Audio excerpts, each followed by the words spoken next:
সম্প্রতি শেখ হাসিনার কণ্ঠ সদৃশ এমন একটি ফোনালাপ ফাঁস হয়েছে, যা নিয়ে সামাজিক যোগাযোগ মাধ্যমে চলছে তুমুল আলোচনা সমালোচনা। আমার এখন সময় থেকে আমি নামাজ পড়ে বসলাম, আমি তো আরো আগেই চলে আসছি। আমাকে এখন নামাজও পড়তে হবে, আবার বোনাতে উঠে সেহরি করতে হবে, রোজা রাখতে হবে। আমি কিন্তু সারাদিন রোজা ছিলাম। এই রোজা মুখে সবাইকে আমি ধন্যবাদ জানাই। আমি এখন আসবো, তবে আমি এভাবে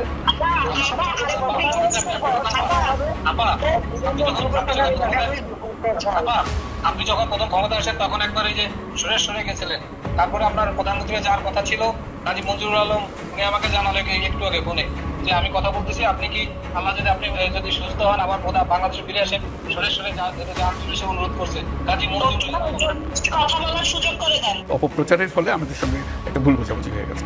বাংলাদেশ ভারতের সম্পর্ক ভালো না থেকে উপায় যে কোনো সময় বিএনপির সাথে জোট বাঁধতে পারে এএনসি। আশ্চর্য হচ্ছেন? না ভাই, রিপোর্ট দেখলে আশ্চর্য হবে না, তথ্য নিয়ে কথা বলছি। তবে ছাত্ররা একটা সুবিধাজনক অবস্থানে চলে যাচ্ছে। জামাতও এদেরকে চাবে, বিএনপিও চাবে। ইভেন নেগোসিয়েশন হচ্ছে। 100টা আসন চাইছিল ছাত্ররা। এই দলটা লঞ্চ করার আগে বিএনপির কাছে, বিএনপি 5-7টা বলছে। দল লঞ্চ হওয়ার পরে বা আগে পরে আরেকটা নেগোসিয়েশন চলছে, 20 থেকে 25টা সিট ছাত্রদেরকে ছাইরা দিতে চায় বিএনপি। এমন চাঞ্চল্যকর তথ্য দিয়েছে দৈনিক মানব জমিনের একটা রিপোর্ট। ভাবা যায় এই দলের কোন রাজনৈতিক আদর্শ কেউ জানে না, ওরা নিজেরাও জানে না। কি বললো নাহিদ ভাই, সেকেন্ড রিপাবলিক তুমি বুঝো? গণপরিষদ ইলেকশন করবে, গণপরিষদ তুমি যে করবে এটা কাজটা কি বুঝান আপনি? দেখেন ওইখানে দর্শক যারা ছিল কেউ বুঝে কিনা ইনকিলাব জিন্দাবাদের মধ্যে কি এমন আছে যা নাকি আমাদের আগে কখনো ছিল না। আর ইনকিলাব জিন্দাবাদ ইদানিং ওনাদের এক পীর সাহেব আছে বিদেশ থেকে, উনি একটা বক্তব্য দেওয়া শেষ করে ইনকিলাব জিন্দাবাদ। ইনকিলাব জিন্দাবাদটা কার স্লোগান বলেন তো? আসসালামু আলাইকুম দর্শক, নতুন একটা নিউজে আপনাকে স্বাগতম। প্রিয় দর্শক, শেখ হাসিনার নতুন ফোনালাপ ফাঁস, রোজা রেখেও বাংলাদেশ নিয়ে কঠিন ষড়যন্ত্র, নেট দুনিয়ায় তোলপাড়, তলে তলে এনসিপি ও বিএনপির সমঝোতা, ছাত্রদের আসন ছেড়ে দেওয়ার বিএনপির গোপন চুক্তি এবং ছাত্রদের দলকে ধুয়ে দেওয়া ও ইনকিলাব জিন্দাবাদ স্লোগান নিয়ে আলোচনা ও সমালোচনার ঘটনা ও প্রেক্ষাপট নিয়ে করা আমাদের আজকের ভিডিওটি অত্যন্ত গুরুত্বপূর্ণ। ভিডিওটি শুরু থেকে শেষ পর্যন্ত ধৈর্য সহকারে দেখে একটি লাইক দিয়ে সবাইকে শেয়ার করে দিন। আমাদের চ্যানেলে নতুন হলে চ্যানেলটি সাবস্ক্রাইব করে পাশে থাকা বেল আইকনে ক্লিক করে রাখুন। আমাদের ভিডিওটি আপনি বাংলাদেশের কোন জেলায় বসে দেখছেন বা শুনছেন সেটি অবশ্যই কমেন্ট বক্সে কমেন্ট করে জানিয়ে দিতে ভুলবেন না। চলুন আর কথা না বাড়িয়ে ভিডিওটিতে একটি লাইক দিয়ে ধারাবাহিকভাবে আজকের বিস্তারিত খবরগুলো দেখে আসি। আমার এখন সময় থেকে আমি নামাজ পড়ে বসলাম, আমি তো আরো আগেই চলে আসছি। আমাকে এখন নামাজও পড়তে হবে, আবার বোনাতে উঠে সেহরি করতে হবে, রোজা রাখতে হবে। আমি কিন্তু সারাদিন রোজা ছিলাম। এই রোজা মুখে সবাইকে আমি ধন্যবাদ জানাই। আমি এখন আসবো, তবে আমি এভাবে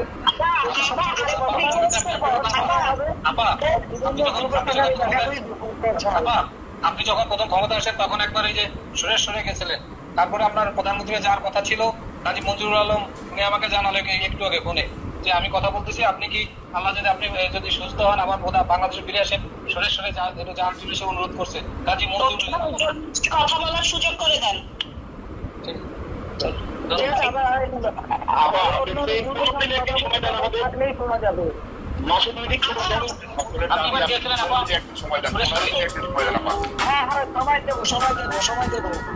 আজকে তো কত 1489 লাইনে আছে অনলাইন।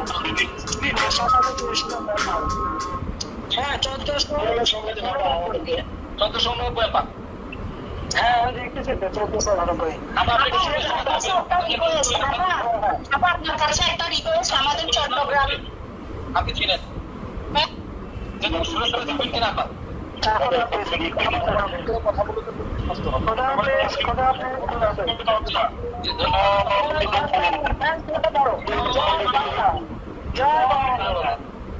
জয় বঙ্গবন্ধু, জয় শেখ হাসিনা।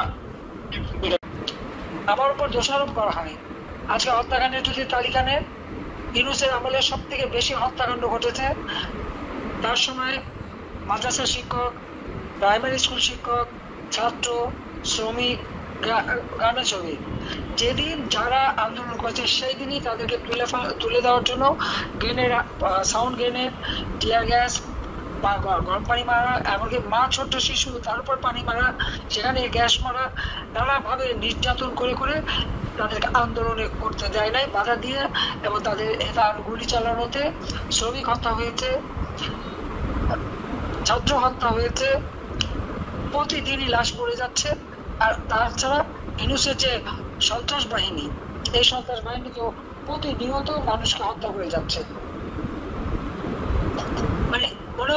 কোনো নাই, যে কোনো সময় যে কেউ ঘরে ঢুকবে, লুটপাট করবে এবং বাধা দিয়ে তাদেরকে হত্যা করে আসবে।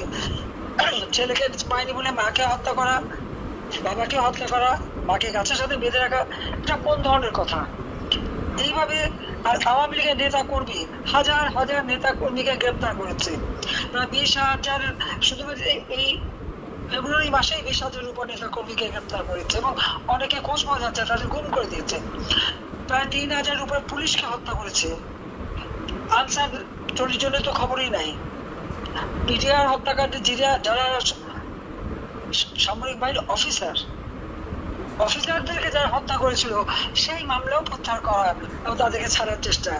যত জঙ্গি সন্ত্রাসী তাদের মুক্তি দিয়ে সারা দেশে এখন প্রতিদিনে চুরি, ডাকাতি আর ধর্ষণের তো মহোৎসব।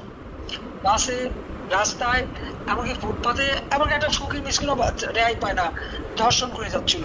যখন এই নিউজগুলি আসলো, এখন কোনো সংবাদ পরিবেশন করা যাবে না। আমার সময় নাকি বাক স্বাধীনতা, বাংলাদেশে একটা বেসরকারি টেলিভিশন, তার মধ্যে 34 প্রতিদিন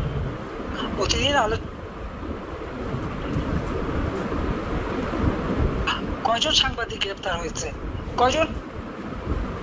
কয়েকজন সাংবাদিক অ্যাক্রেডিটেড হয়েছে, একজনও দেখাতে পারবে না। কিন্তু এখন 1,000-এর মতো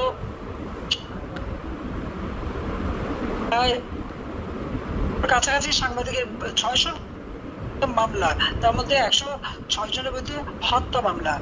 6 জন সাংবাদিককে নির্মমভাবে হত্যা করা হয়েছে, হয় কুপিয়ে হত্যা, নয় গুলি করে হত্যা, পিটিয়ে হত্যা, সারা বাংলাদেশ ব্যাপী। তার উপর সাংবাদিকরা আজকে কোনো কাজ পাচ্ছে না। প্রত্যেকটা মিডিয়াতে ইউনূসের এজেন্ট বসা। কোনো টেলিভিশন, প্রাইভেট টেলিভিশন একটা সংবাদ পরিবেশন করতে পারবে না। কি সংবাদ পরিবেশন করা হবে? তা ইউনূস সেন্টারে তার কিছু পালিত লোক আছে, যাদেরকে সে 5 লাখ, 7 লাখ টাকা, 10 লাখ টাকা করে বেতন দিয়ে বসিয়ে রেখেছে। তারা কন্টেন্ট তৈরি করে দেবে, তারা নির্দেশ দেবে, আর প্রত্যেকটা মিডিয়াতে তার লোক বসা, তারা যে কথা বলতে বলবে সেই কথাই বলতে হবে, অন্য কোনো কথা নাই। আপনারা দেখবেন, হঠাৎ করে দেখেন ধর্ষণের কোনো নিউজ দেওয়া যাচ্ছে না, খুন হলে কোনো নিউজ দেওয়া যাবে না, গ্রেপ্তার হলে কোনো নিউজ হবে না। আর যা দেবে এর মধ্যে কয়েকটি টেলিভিশন পুড়িয়ে দিয়েছে। টেলিভিশনের মূল মালিকরা তাদেরকে সরিয়ে দিয়ে সেখানে মালিকানা জবরদস্ত করে নিয়ে নেওয়া হয়েছে, যার জন্য মানে কেউ কোনো সাহসী পাচ্ছে না একটা নিউজ দিতে। নিউজ দিলেই সাংবাদিকের উপরে অত্যাচার এবং এই মিডিয়ার উপরে সোজা পুড়িয়ে দেবে। পিটিভি পুড়িয়েছে, আরো কয়েকটা টেলিভিশন, সেই বাংলা গান থেকে শুরু সবগুলি পুড়িয়ে দিয়েছে, সেটা আপনারা জানেন। এই যে অরাজকতা, তার স্বেচ্ছাচারীটা কে? এই ডক্টর ইউনূস স্বেচ্ছাচারী, এবং সেই তো এই দেশের মানুষের জীবনের শান্তি কিনেছে। আজকে 7টা মাস আমাদের বিরুদ্ধে দুর্নীতির মামলা, হত্যা মামলা। কোন দুর্নীতির প্রমাণটা পেয়েছে সেটা দেখা। অথচ ইউনূসের বিরুদ্ধে তো 5টা দুর্নীতির মামলা, সে তো সেই মামলা সরিয়ে দিয়েছে। তার যদি সাহস থাকে তো ওই মামলা কেন সে কন্টেস্ট করে নাই, কেন তদন্ত করতে দেয় নাই? করতে দিলেই তো তার আসল চেহারা বেরিয়ে যাবে, তাহলে ওই গুটি গুটি চেহারা আর থাকবে না, সেটা তারা জানে। আজকে পরিকল্পিত ভাবে সে মানে কি কোটা বিরোধী আন্দোলন, এখন কেন কোটা দেওয়া হচ্ছে? কারা মারা গেছে তাদের কোটা দেওয়া হবে। যে আওয়ামী লীগের যে প্রায় 3-4 হাজার নেতা কর্মী এবং তাদের পরিবারকে যে হত্যা করা হয়েছে, ওই তার তো বিচারও চাইতে পারে না। এরা কি মানুষ না? বাংলাদেশের জন্য কি তাদের কোনো অবদান নাই? আজকে মামলাটা পর্যন্ত করা যাবে না, মামলা নেয় না। মামলা করতে গেলে উল্টো মায়ের খেতে হয়। এরকম স্বেচ্ছাচারিতা বাংলাদেশে সেই 1971 সালে হানাদার পাকিস্তানি বাহিনী ছিল তখন চলেছে, আর এখন চলছে। আজকে আমি আপনাদের অনেকের কথা শুনলাম যে কিভাবে নির্যাতনের শিকার আপনারা হয়েছেন। কাজে এই বৈষম্যহীন নাকি আলোচনা, অথচ চরম বৈষম্য। নতুন একটা দল করেছে, ক্ষমতায় বসে দল করা। ডিসিদের কাছে চিঠি দিয়েছে, তাদের লোকদেরকে মিটিংয়ে নিয়ে আসার জন্য বাস দিতে হবে, গাড়ি দিতে হবে এবং তাদেরকে মিটিংয়ে পাঠাতে হবে। এবং যাদেরকে দিয়ে এই ক্ষমতা দখলের জন্য হত্যাকাণ্ড ঘটিয়েছে, লুটপাট, চরম দুর্নীতি, একজনে তো মোটা টাকার মালিক হয়ে গেছে, যার কিছুই ছিল না। কেউ 3খানা গাড়ি মালিক, বাড়ির মালিক, দেশে বিদেশে। এই দেশের রাজনীতিবিদদের আসলে আমরা কতটুকু বিশ্বাস করতে পারি?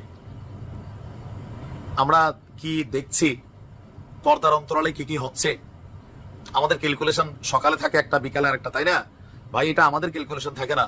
নিউজের উপর যখন আমরা দেখি তখন ক্যালকুলেশন লড়া যায়। গতকালকে পর্যন্ত বিশ্লেষণ করছিলাম যে জামাত ইসলাম এবং এনসিপি মানে ছাত্রদের যে জাতীয় নাগরিক পার্টি তারা জোট বাঁধবে, এটা আমরা শিওর ছিলাম। কিন্তু আজকে দৈনিক মানব জমিনের একটা ফিচার দেখা, এটার তথ্য দেখা মনে হচ্ছে যে কোনো সময় বিএনপির সাথে জোট বাঁধতে পারে এই এনসিপি। আশ্চর্য হচ্ছেন না ভাই? রিপোর্ট দেখলে আশ্চর্য হবে না, তথ্য নিয়ে কথা বলছি। তবে ছাত্ররা একটা সুবিধাজনক অবস্থানে চলে যাচ্ছে। জামাতও এদেরকে চাবে, বিএনপিও চাবে, ইভেন নেগোসিয়েশন হচ্ছে। 100টা আসন চাইছিল ছাত্ররা এই দলটা লঞ্চ করার আগে বিএনপির কাছে। বিএনপি 5-7টা বলছিল, দল লঞ্চ হওয়ার পরে বা আগে পরে আরেকটা নেগোসিয়েশন চলছে, 20 থেকে 25টা সিট ছাত্রদেরকে ছাইরা দিতে চায় বিএনপি। এমন চাঞ্চল্যকর তথ্য দিয়েছে দৈনিক মানব জমিনের একটা রিপোর্ট। ভাবা যায় বিএনপি তাহলে কারে ভয় পাচ্ছে? তারা ভয় পাচ্ছে যে ছাত্র, জামাত, চরমোনাই, হেফাজতে ইসলাম, খেলাফত আন্দোলন, আরো যে শক্তিগুলো আছে তারা একজোট হলে বিএনপির ধাক্কা বানিয়ে ফেলাইও দিতে পারে। এই ভয় কি তাহলে বিএনপির মধ্যে ঢুকছে? আমি কিন্তু এটা ভাবি নাই। আমার এতগুলো নিউজ দেখছেন, এখন তো দেখতেছি ঘটনা উল্টো। জামাতও তলে তলে ছাত্রদেরকে দলে ভিড়ানোর চেষ্টা করতেছে। আমি গতকালকে দিয়েছিলাম নিউজটা। আর এখন থেকে বিএনপি ওই খেলায় কানেক্টেড। আর ছাত্ররা নিজেদের অবস্থাটা বুঝে ফেলছে যে আমরা এখন রসগোল্লা, সবাই টানবে। আচ্ছা আসুন দেখি ঘটনা কি। জাতীয় নাগরিক কমিটির ব্যানারে শিক্ষার্থীদের কর্মসূচির উদ্দেশ্য ছিল সব রাজনৈতিক দলমতের মানুষের কাছাকাছি পৌঁছা, নিজেদের গ্রহণযোগ্যতা বাড়ানো। একই সঙ্গে রাজনৈতিক দল এবং নির্বাচনী জোট নিয়েও তারা ভেতরে ভেতরে আলোচনা চালিয়ে গেছেন। অনুষ্ঠান আনুষ্ঠানিক আত্মপ্রকাশের পর জানা গেছে নির্বাচনী জোট গড়তে বিএনপি সহ 4 দলের সাথে যোগাযোগ রক্ষা করছে এই ছাত্রদের এই দলটা। অন্য দলগুলো এবি পার্টি বাংলাদেশ, জাতীয় পার্টি, বিজেপি, এটা আন্দালিব রহমান প্রার্থ সম্ভবত, আর বিএনপি আরেকটি দলের নাম জানা যায়নি, এটা সম্ভবত জামাত ইসলাম। আর এসব দলের বিশ্বস্ত সূত্র আলোচনার বিষয়টি মানব জমিনকে নিশ্চিত করেছে। জানা গেছে যে আপনার দল গঠনের আগ থেকে নির্বাচনী জোট নিয়ে তৎপর ছিল তারা। অন্যদিকে শিক্ষার্থীদের নিজেদের পাশে রাখার চেষ্টা করছে রাজনৈতিক দলগুলো, বিশেষ করে বিএনপি, জামাত, দুই দলই ছাত্রদের সাথে সুসম্পর্ক ধরে রাখার চেষ্টা করছে। আর বিএনপি থেকে শুরুতে 5-7টি আসন ছাড়ার প্রস্তাব থাকলেও এখন আপনার দলটি এই ছাত্রদের জোটে নিতে 20-25টির মতন আসন দিতে চায়, এমন আলোচনাও আছে। অন্যদিকে জামাত এই দল গঠনে বিশেষ ভূমিকা রাখছে, এটা সবাই আমরা ভাবছি। তো জামাত ও ছাত্রদের দলকে নির্বাচনে জোটে নিতে চায়, তবে এ নিয়ে দলটি প্রকাশ্যে কিছু বলছে না, কারণ জামাত সবসময় তলে তলেই করে, পরবর্তী সময় সারপ্রাইজ দেয়। আচ্ছা আমরা দেখি, এনসিপির একটি অংশ জামাতের সঙ্গে আবার নির্বাচনী জোট গড়তে আগ্রহী নয়। তারা জামাত ছাড়া অন্য দলগুলোর সঙ্গে জোট গড়তে চায়। এনসিপির একজন নেতা নাম না প্রকাশ করার শর্তে বলেছেন, নতুন রাজনৈতিক দল হিসাবে অন্যান্যদের সাথে আমাদের যোগাযোগ থাকবে। আমাদের দল খুব শীঘ্রই প্রতীক চূড়ান্ত করে নিবন্ধন প্রক্রিয়া কমপ্লিট করবে। আর যখন নির্বাচন হবে তখন দেখা যাবে কে কোন জেটে গিয়েছে। যে কোনো কারোর সাথে জোট হতে পারে, ভাবা যায়। আমি তো আশ্চর্য হচ্ছি যে বিএনপি কে ছাত্রদের দলটাকে কিছুটা তো ভয় পাচ্ছে, বোঝাই যাচ্ছে, বাট এতটা ভয় পাচ্ছে যে এদের সাথে নেগোসিয়েশন করে জোট করতে হবে বিএনপিকে। তাহলে আর বিএনপির এত বছরের রাজনৈতিক কি বলে যে সমর্থক, ভোটের ব্যাংক, এগুলোর হিসাব তো ভাই উল্টে যাচ্ছে। এদিকে আওয়ামী লীগ নিষিদ্ধ হবে নাকি নির্বাচন করবে, যা বললেন প্রধান উপদেষ্টা। আওয়ামী লীগকে নিষিদ্ধ বা নির্বাচনে অংশ নিতে দেওয়ার প্রসঙ্গে প্রধান উপদেষ্টা অধ্যাপক ডক্টর মোহাম্মদ ইউনূস বলেছেন, এই দেশ থেকে কারো অধিকার কেড়ে নেওয়ার কোনো উপায় নাই, কিন্তু যে অন্যায় করেছে, যার বিচার হওয়া উচিত তার বিচার হতে হবে, এইটুকুই শুধু। বিবিসি বাংলাকে দেয়া একান্ত সাক্ষাৎকারে প্রধান উপদেষ্টা এসব কথা বলেন। আওয়ামী লীগের রাজনীতি নিয়ে রাজনৈতিক দলগুলোর মধ্যে মতভেদ দেখা গেছে, বিভিন্ন জন বিভিন্ন কথা বলছেন। এটা নিয়ে আপনার অবস্থানটা কি? এমন প্রশ্নের জবাবে প্রধান উপদেষ্টা বলেন, ওই যে ঐক্যমত্য, আমরা বারবারই ফিরে যাচ্ছি ঐক্যমত্যে, সবাই মিলে যা ঠিক করবে আমরা তাই করব।